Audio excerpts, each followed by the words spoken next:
I left school at 14 when you could. Last time you could, in April 72, was the last time you could leave a comprehensive at 14. Right. Yeah, it went up in that summer to 15, which is still no age. And I saw an ad in the paper, and I loved being at school, and all my mates went to the same school, comprehensive at the top of Deptford High Street, West Greenwich.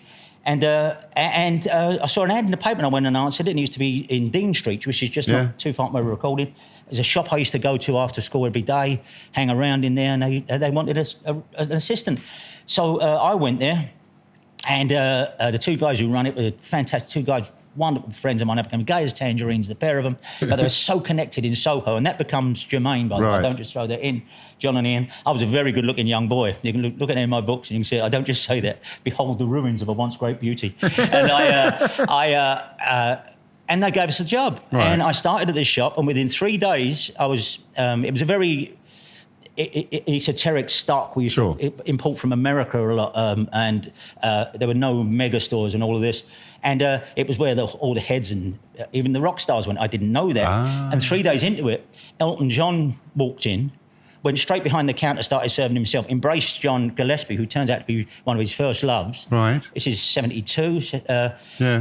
I turned as Elton John in 72, you can imagine. I didn't know Elton had worked with John previously. He worked in the record shop. He'd worked in the store, then become Elton John, come back. There'd been one other person in the shop in the meantime.